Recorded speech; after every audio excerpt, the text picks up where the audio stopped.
This is my family. Good morning! Samahan natin si Papa Kid sa hospital ngayon kasi nga may nakita sa kidney niya, pero to make sure wala siyang nararamdaman, may nakita lang para to make sure na walang problema kasi mas kagaya na sinabi ko kahapon, prevention is better than cure. Kaya mas mabuti yung nakita na kagad para if ever meron siyang kidney stone, if ever lang, at least madaan sa gamot kaagad para hindi opera kaagad. So, mabuti yung nakita kagad. I'm using Cosrx 6 Peptide Skin Booster. Ganito ako mag-prep ng skin bago ako mag-apply ng cushion, foundation cushion kasi gagamitin ko today. Pero ayan, ganito ako mag-prep. Serum muna. It's either serum or moisturizer. This time, serum yung gagamitin ko. Ganda nito. Ayan. Tapos, hindi kasi siya malagkit. Kaya gusto ko to eh. Pwedeng pang prep ng skin before makeup. And then, itong Dalba. Maganda to. Yung sunscreen na to. Love this. Nakaka-brighten ng mukha. Pink corrector kasi to eh. Dalba UV Essence Waterful Tone Up Pink Correcting. Tapos, ang dami. Alam nyo ba, ngayong 2026, ngayong 2026 ko lang na-try ito. Maganda siya pang prep din ng face before mag-apply ng makeup. Pero hindi ko siya ginamit today. Tinry ko siya ng isang araw. Kasi nasabi ko, lagi ko nakikita yan. Hindi ko pa siya na-try. Naman siya. Yan din yung may glowy effect pa yan. Okay, hintayin lang natin mag-set. And then I will apply my cushion.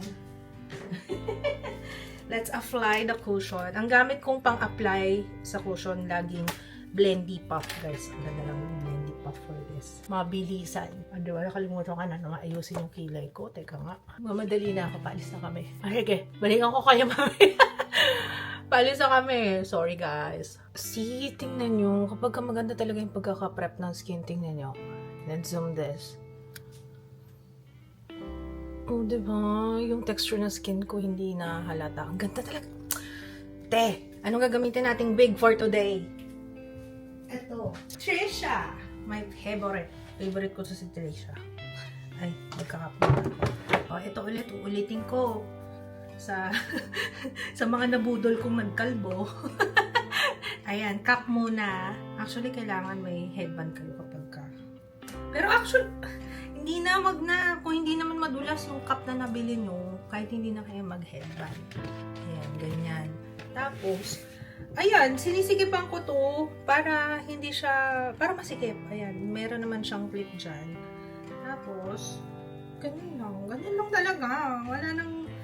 Walang etche-bureche akong ginagawa. Basta make sure na masikip para hindi siya gumagalaw, hindi mo siya nahihila. Yan o, ganyan. Tapos, susuklayin ko lang yan. Bilisan na natin. Saan yung brush ko? Where is my brush?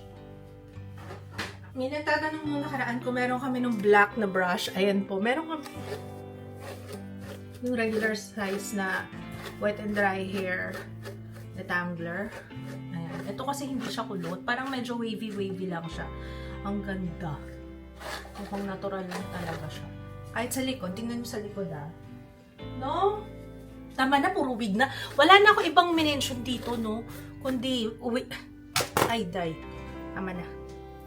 Okay, let's go. On my lips for today is Maybelline. May tumatawag sa akin. Maybelline to eh. Ano ang shade nito? Ala, ba't nawala? Ano nga yung shade na ginamit ko? Endgame. Endgame pala to. Endgame. Maybelline Dedicated. Bye-bye, babies. First, kuya. Bye, kuya. Ay, hindi pa sa new school.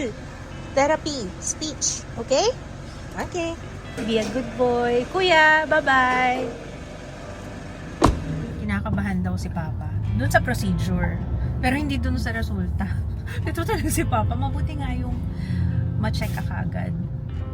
Eh, sa bagay kasi, kailan ka ba last na IV? Never. Kailan ka last na IV? Ay, nung nagkuha ng dugo. Pero yung may line talaga. O, parang ganun din yung pareho lang. Balitaan namin kayo kung kumusta. Alam nyo, ang agang mag-summer. Di ba lamig na lamig ako nung nakaraan? Tapos di ba sinasabi ko, ang ganda ng panahon, sana ganito lagi. Well, ganun lang kadali. Parang namang ang bilis naman magbago ng panahon. Yung init-init ngayon, dapat magmamotor kami ni Papa kaso ito iniisip namin, mabibilad kami ng gusto eh.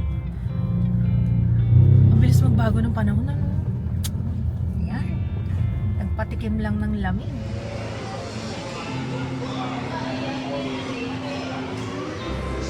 Ito sa akin, England na. May bagoong ka? Meron po yun. Musta?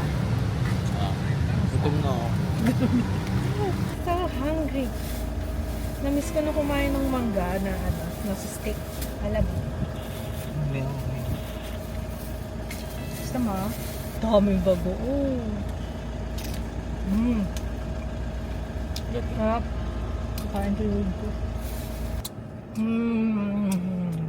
Sarap nung gusto niya sa bagoong ah. May tamis po. Dito, padede oh. Padede dad. Padede dad. Hindi padede ma'am. Dilat na yan ah. Saan tumede? Papanik. Sungkin mo na lang. Mas tumede.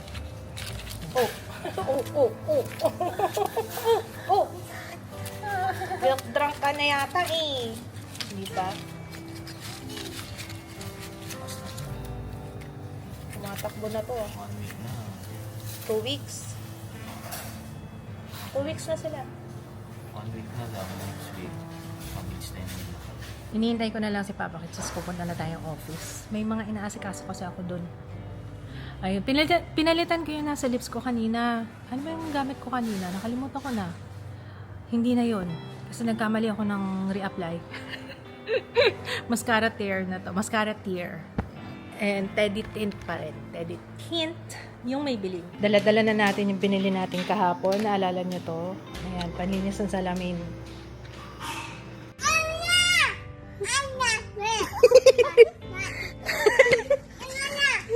Mula kami doon? Doon?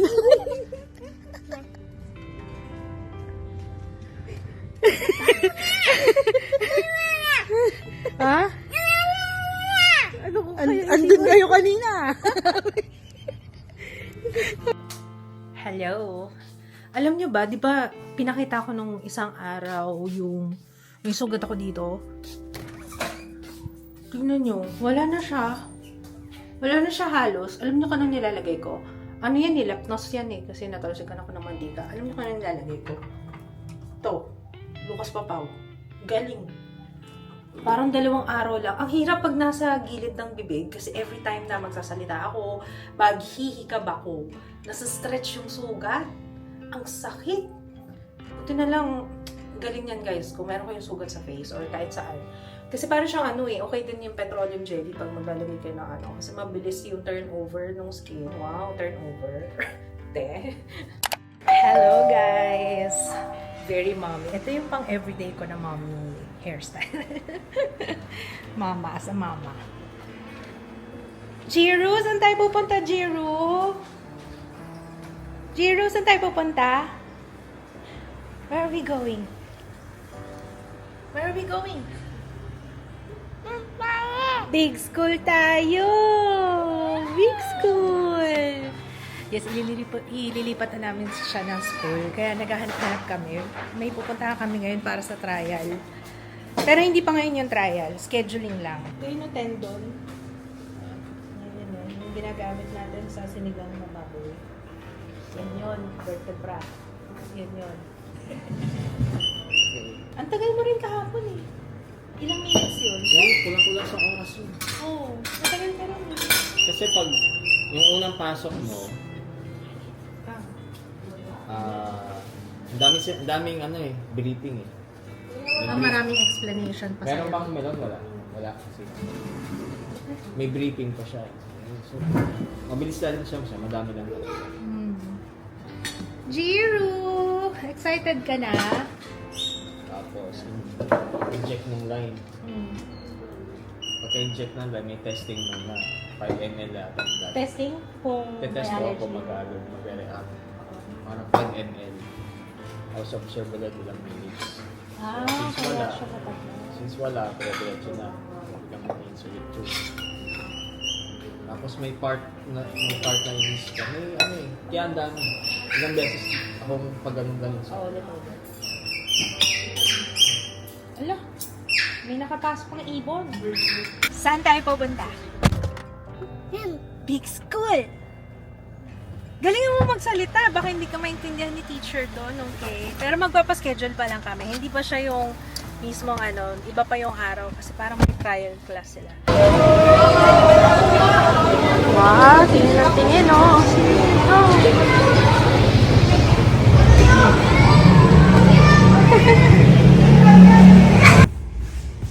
Wow, sa big school.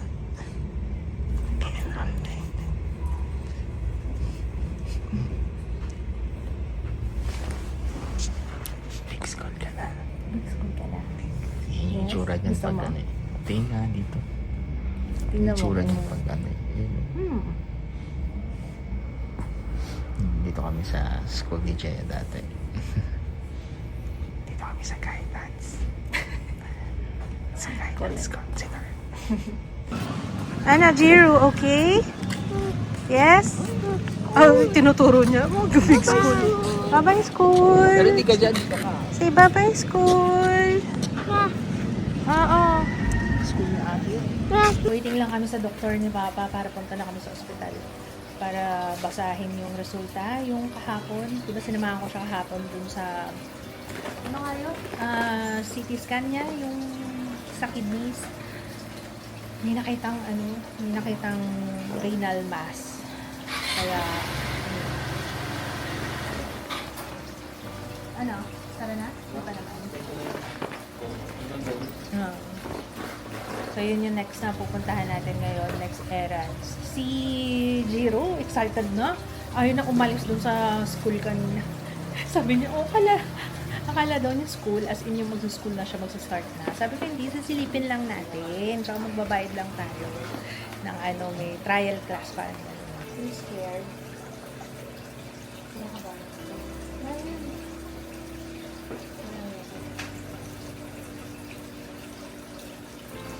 Para pa tayo naka-work pa.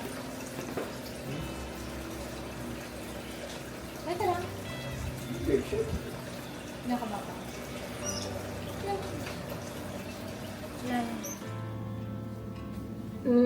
Guys, andito na naman tayo. Pagkatapos namin, pagkagaling namin sa ospital kanina, kain muna kami ni Papa sa labas. Kasi nga, to breathe din. Kasi na-shock kami dun sa sinabi ng doktor sa amin nung binasa na yung pinaka-resulta ng CT scan ni Papa. Alam niyo, sa totoo lang, nung habang sinasabi ng doktor na ganun nga, na eto, didiretsuhin ko na kayo. Wala nang palabok pa, wala nang paligoy-ligoy pa.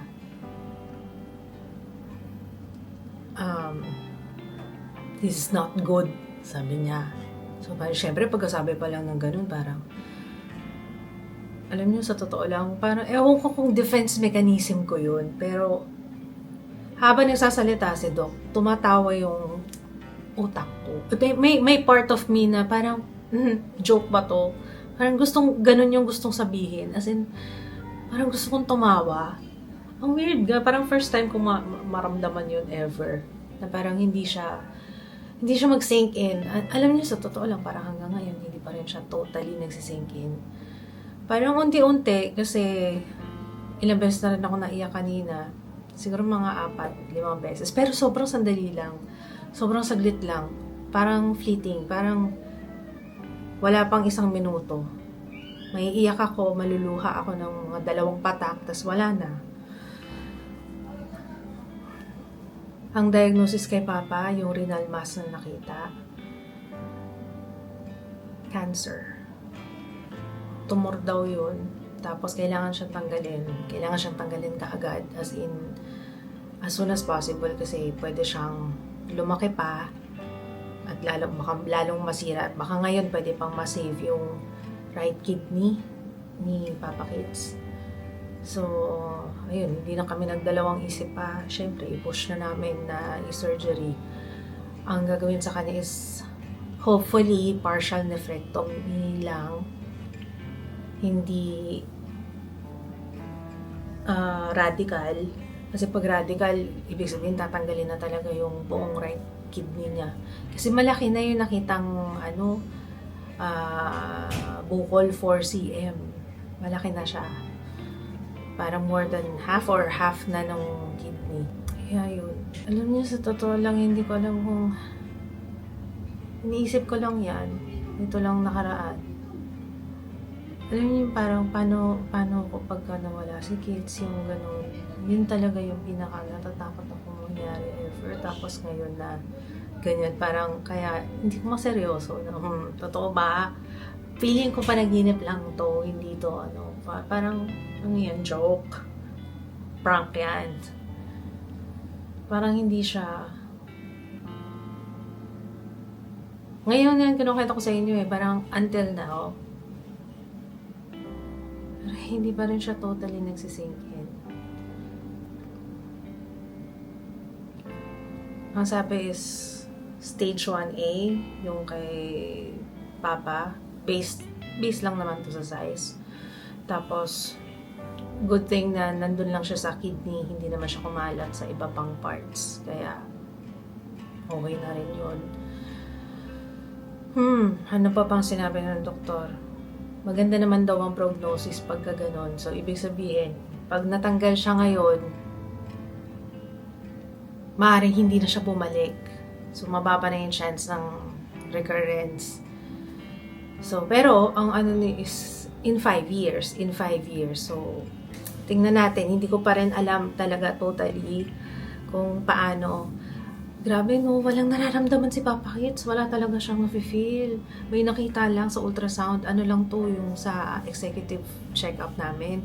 Kaya nga maganda talaga na nagpapaganon. Kasi at least pag nakita kagad, at least magawan pa ng paraan. Yun yung early detection. Yun yung maganda talaga, na makita ka agad. Kaysa yung hintayin yung may symptoms na. Kasi pag once na may symptoms na, medyo later stages na yun.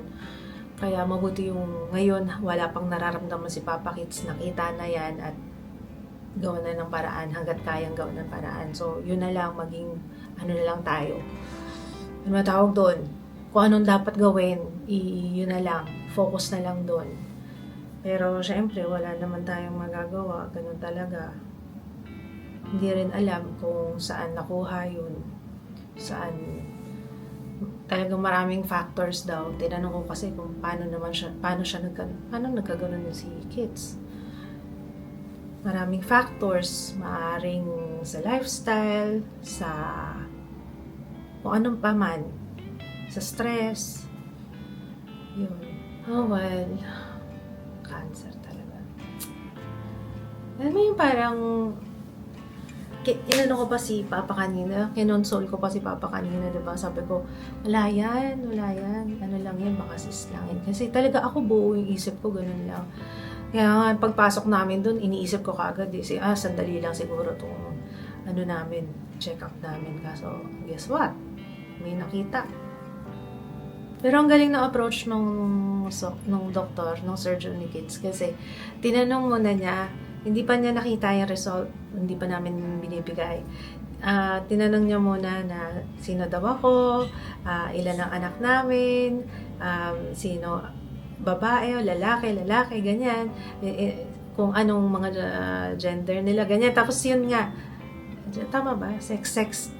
Ayun, basta yun, gets na. Ayun, ang galing lang nung approach niya kasi parang kinilala muna niya kami na hindi diretso dun mismo sa lab result. Natuwa naman ako na parang nag-establish talaga siya ng rapport. So, ayun lang naman. Tapos, magaling siya mag-explain na ako dun sa doktor kasi though ako meron akong background, so nagigets ko naman yung ibang terms.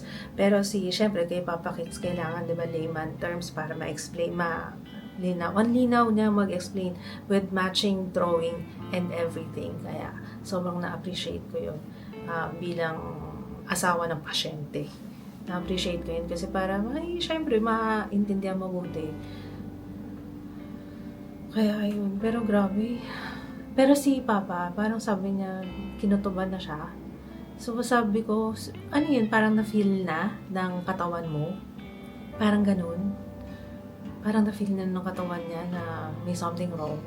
Kasi sabi niya, medyo parang na-feel niya na. Kasi nakikita ko din sa mata niya, kanina, actually kahapon pa lang, yung sa CT scan pa lang eh. Tapos kanina, nung sa resulta na, nung i-explain na, parang iba siya, parang medyo lutang nga siya eh. Medyo hindi ko nga siya makausap ng maayos eh. So yun na, parang nafe-feel na nga niya na meron, na may something. Pero, I mean, sa symptoms, wala talaga siyang nararamdaman. Grabe, hindi pa rin ako alam niyo yun, parang, totoo na ba to? Totoo na ba? Tapos, with matching pictures pa, pinakitaan pa niya kami ng mga pictures ng mga natanggalan niya na kaya, naman kami, kampante naman kami. Kaya sabi ko, gusto mo magpa-second opinion pa tayo? Kasi normally, gano'n naman talaga. Pero napag-desisyonan naman na namin dalawa ni Papa Kits na hindi, okay na. Kasi okay na rin yung clearance at saka yung, eto kasi, para, di ba kaka-executive check-up lang namin. So, yung mga labs, magagamit na yung ibang mga labs para sa clearance ni Papa sa surgery. Kasi na-x-ray na siya, ganyan ECG, 2D echo, o di ba para, eto nga, clearance na lang kami ng Sabado. Ang bilis na nga ng pangyayari kasi, na ba ngayon, Thursday namin nalaman, bukas Biyernes, Sabado, clearance na siya sa cardiologist para mabigyan na siya ng schedule. Ganun nakabilis guys, as in ganun siya ka-urgent na kailangan tanggalin. Yun lang. Yun lang yung pinaka inaalala kong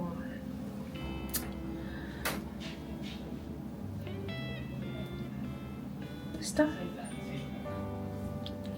Siguro nag-worry ako syempre. Maliit pa yung mga anak namin. Si Jiro, Kuya Jude. Ayoko umiyak. Actually, hindi ako ngayon eh. Hindi ako ganun kaiyakin kasi nga nagagamot ako. Kaya yun.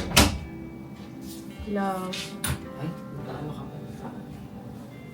Nasabi ko na sa kanila. Na, papatuloy na ako.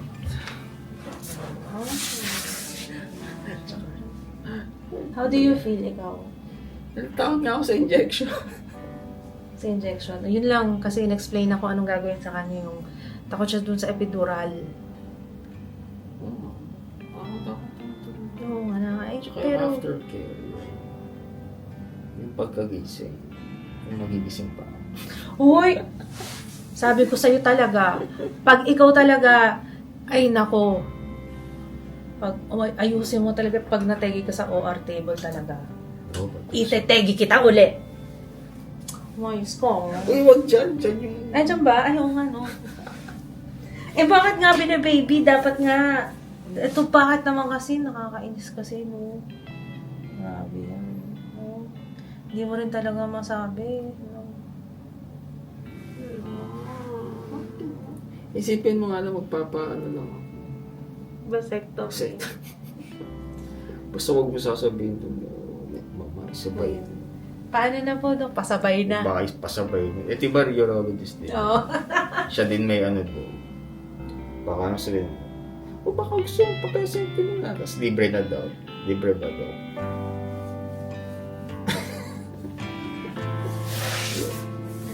Yun pa.